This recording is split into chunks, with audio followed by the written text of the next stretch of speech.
Hai semuanya, Assalamualaikum. Semoga semuanya sehat ya, amin. Sebelum aku sharing budgeting mingguannya, aku selalu melakukan rutinitas aku dulu, salah satunya adalah skincarean. Aku pakai serangkaian skincare dari Scarlett Whitening Acne Series. Aku sudah cuci muka menggunakan Acne Facial Wash yang mengandung vitamin C yang bermanfaat membantu meratakan warna kulit dan mempercepat penyembuhan luka. Mugwort Hydrosol membantu menghidrasi kulit dan memberi efek menenangkan. Lemon Water untuk mengeksfoliasi sel kulit mati dan memudarkan flek dan hyperpigmentasi. Tea Tree Water untuk melawan bakteri penyebab jerawat dan mengurangi munculnya komedo. Jeju Aloe Vera merawat kulit berjerawat, mengurangi inflamasi dan melembabkan kulit. Seaweed Extract untuk membersihkan minyak berlebih. Centella Asiatica menjaga kelembapan, elastisitas dan memberi efek menenangkan serta membantu produksi kolagen. Jeju Rosemary untuk melawan bakteri penyebab jerawat dan menyejukkan kulit. Pomegranate Extract untuk mencerahkan kulit dan sebagai UV protection. Setelah aku cuci muka pakai ini, wajah menjadi bersih, lembab, dan gak ketarik gitu loh teman-teman. Selanjutnya aku mau pakai acne serum. Nah, acne serum ini mengandung tea tree water, salicylic acid, licorice extract, vitamin C, dan Jeju Centella Asiatica. Cara pakainya gampang banget teman-teman, tinggal teteskan 2-3 tetes serum di wajah atau telapak tangan kayak gini. Teksturnya cair jadi gampang banget meresap di kulit. Usap dan pijat secara perlahan di kulit wajah seperti ini ya teman-teman. Acne serum ini bermanfaat untuk menyembuhkan jerawat meradang, jerawat batu, kulit kemerahan, dan iritasi. Selain itu, dapat meregenerasi dan menjaga kulit yang sensitif, menenangkan kulit, menghaluskan, memudarkan bekas jerawat atau luka, mencerahkan kulit secara aman, serta mengontrol kadar minyak berlebih di kulit. Jadi ini cocok banget bagi teman-teman yang punya kulit berminyak, cenderung berjerawat, dan sensitif kayak aku. Setelah pakai serum ini, rasanya kulit kita itu lembut dan halus loh teman-teman. Yang terakhir, aku pakai Acne Cream Day karena ini di pagi hari ya teman-teman. Acne Cream Day ini mengandung double action salicylic acid, natural squalane, hexapeptide egg, natural vitamin C, triceramide, dan aqua peptide glow. Cara pakainya gampang banget teman-teman. Ambil secukupnya, kemudian pijat lembut sampai merata di kulit wajah kita. Acne Cream Day ini bermanfaat untuk melembabkan dan menghidrasi kulit, menyamarkan pori-pori dan garis halus pada wajah, juga membantu meredakan peradangan jerawat dan menyembuhkan jerawat. Pasti kelihatan banget kan ada perbedaan di kulit wajah aku sebelum dan sesudah menggunakan skincare. Meski kita ibu rumah tangga, merawat wajah itu penting loh untuk diri sendiri agar kita semangat. Alhamdulillah sejauh ini face care dari Scarlett Whitening ini cocok di kulit wajah aku. Dan jika teman-teman mau menggunakan serangkaian face care dari Scarlett Whitening juga nggak perlu ragu ya, karena semua face care dari Scarlett Whitening ini sudah terregister by BPOM, non-tested on animals, non-mercury and hydroquinone, dan harga per produknya cuman 75.000 loh. Untuk link pembeliannya bisa langsung cek aja di description box aku ya teman-teman. Sekarang yuk kita mulai budgetingnya ya. Kali ini aku mau sharing budgeting gaji mingguan tidak tetap. Memang sulit ya teman-teman kalau pendapatan kita atau gaji kita itu tidak tetap. Tapi insya Allah kalau kita mau usaha untuk mengatur keuangan, semoga aja nggak minus ya teman-teman. Dan kalaupun teman-teman sudah membuat budget sehemat-hematnya dan ternyata tetap minus, itu artinya kita harus mulai mencari penghasilan tambahan ya teman-teman. Tapi yang minim modal, misalnya menjadi dropshipper atau reseller dan lain-lain. Pokoknya teman-teman kreatif berpikir untuk mencari penghasilan tambahan. Perlu aku tekankan ya teman-teman, yang aku sharing ini sifatnya referensi aja. Jadi teman-teman sesuaikan aja dengan kondisi rumah tangga masing-masing ya. Karena selalu aku bilang yang paling bisa mengatur keuangan rumah tangga adalah diri kita sendiri ya teman-teman. Karena kita yang mengalami, kita yang tahu siklus pengeluaran dan pendapatan kita. Jadi teman-teman ambil manfaatnya aja dari video ini ya. Dan jika teman-teman ada yang gak setuju, di skip aja. Sekarang kita langsung mulai aja ya. Pertama-tama aku tulis dulu kondisi rumah tangganya. Aku pilih yang kompleks ya teman-teman. Yaitu 2 dewasa, 1 balita, kondisinya itu masih sufor dan sudah makan. Kemudian 1 SD. Hal-hal yang perlu diperhatikan untuk pendapatan yang tidak tetap adalah yang pertama, pelajari siklus pendapatan kita. Misalnya kita gajian dalam sebulan itu 4 kali karena ada 4 minggu. Aku tuliskan contohnya ya. Untuk pekan pertama aku singkat P1. Misalnya nih 600.000. Kemudian pekan kedua pendapatan kita 500.000. Pekan ketiga, pendapatan kita 450.000. Pekan keempat, pendapatan kita 650.000. Maksud dari siklus pendapatan yang aku contohkan ini adalah pendapatan kita selalu berkisar di antara paling rendah 450.000 dan paling tinggi 650.000. Jadi teman-teman ingat bagaimana siklus pendapatannya. Jadi kalau teman-teman sudah mendapatkan pendapatan tertinggi di antara pekan-pekan yang lain berdasarkan siklus bulan-bulan sebelumnya, nah waktunya di pekan itu usahakan teman-teman menabung yang banyak untuk membayar misalnya kewajiban kita, cicilan, utang, dan lain-lain. Langkah kedua, tulis kebutuhan bulanan teman-teman yang sifatnya wajib. Artinya pengeluaran teman-teman yang dilakukan sekali dalam sebulan.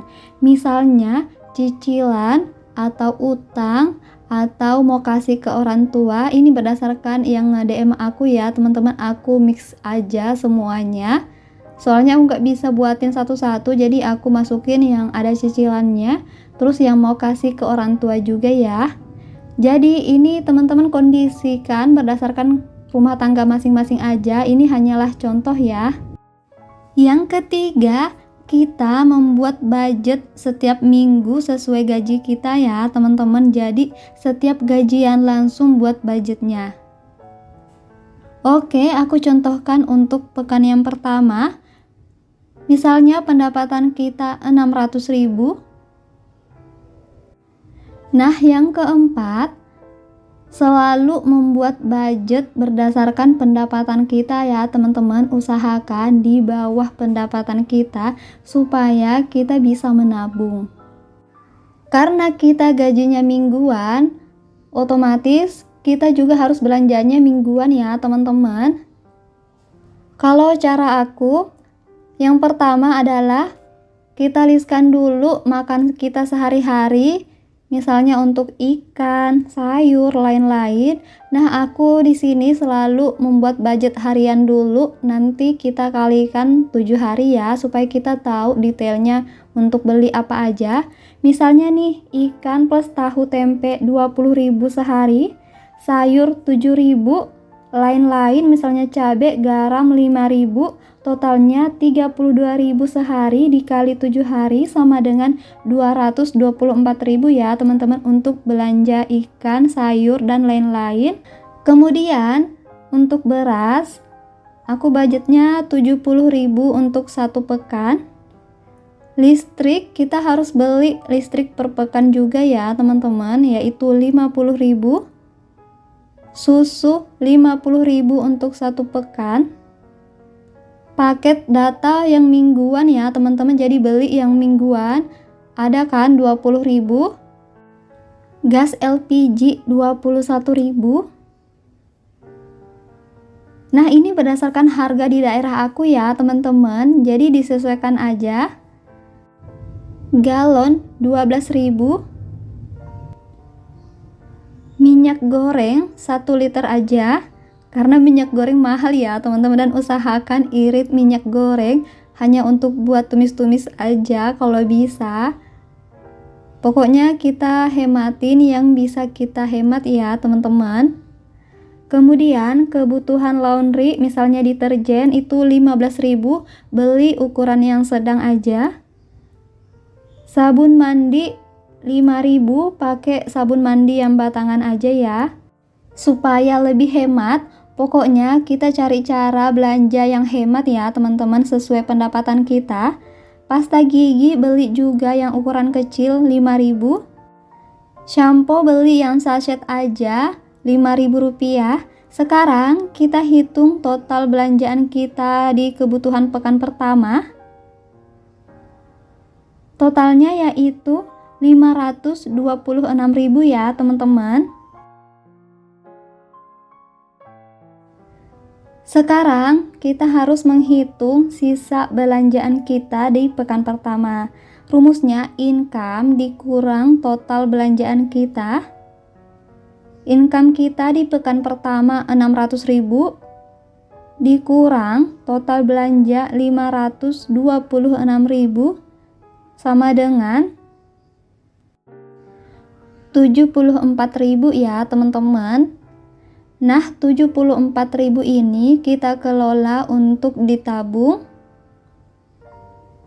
Yang pertama, untuk menabung membayar cicilan kita. Pokoknya semua kebutuhan yang kita keluarkan setiap bulan. Misalnya cicilan kita menabung 50.000, untuk orang tua 20.000. Kemudian dana darurat 4.000. Meskipun hanya 4.000, pokoknya save aja untuk dana darurat, entah itu untuk membeli garam atau membeli kecap dan lain-lain. Pokoknya save aja, dan kalau nggak dipakai teman-teman save aja terus, tabung aja terus, gabungin ke bulan-bulan berikutnya. Nanti kalau banyak teman-teman bisa masukin ke tabungan utama, atau misalnya tabungan untuk membayar kewajiban bulanan, misalnya cicilan nggak cukup dan mungkin dana darurat teman-teman mencukupi untuk menutupi, ya dipakai itu aja ya teman-teman, daripada kita utang. Oke, pekan pertama sudah ya teman-teman. Sekarang aku contohin untuk pekan kedua. Nah, misalnya nih di pekan kedua, untuk membeli ikan, sayur, dan lain-lain ada yang sama dengan pekan pertama. Jadi aku nggak usah tulis ulang semuanya ya teman-teman untuk menghemat waktu. Tapi insya Allah dalam pengaplikasiannya harusnya sih kalau untuk beli ikan sayur masih ada sisa ya. Makanya disesuaikan pada saat teman-teman belanja. Kalau beli sekian sudah banyak kelihatannya sayurnya atau ikannya, ya dikurangi ya teman-teman. Pokoknya disesuaikan aja pada saat pengaplikasiannya. Jadi jangan kaku juga kalau misalnya di budget belanjanya sekian, juga beli sekian padahal sudah banyak banget, misalnya harga lagi turun, jadi disesuaikan ya teman-teman. Nah, misalnya nih untuk makan sehari-hari, listrik, susu itu LPG dan galon itu sama, aku langsung totalin aja ya 402.000.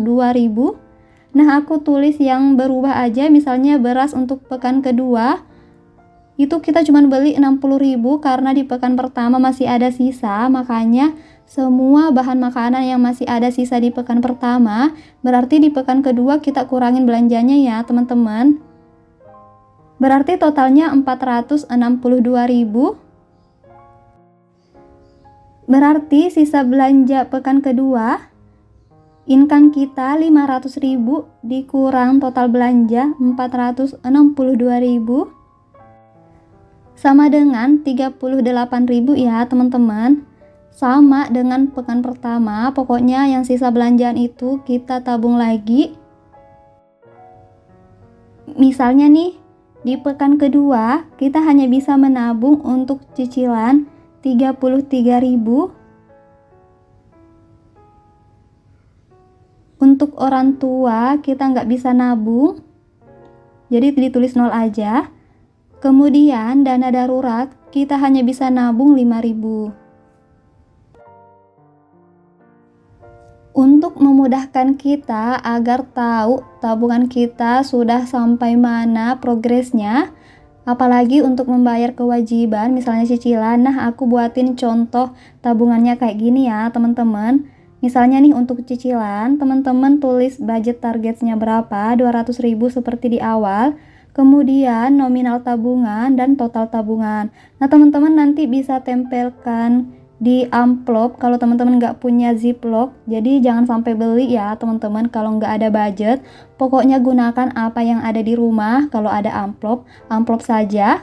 Kalau nggak ada amplop, teman-teman bisa buat amplop dari kertas bekas aja. Pokoknya jangan sampai beli kalau nggak ada budget ya teman-teman, karena kita ini mau menabung.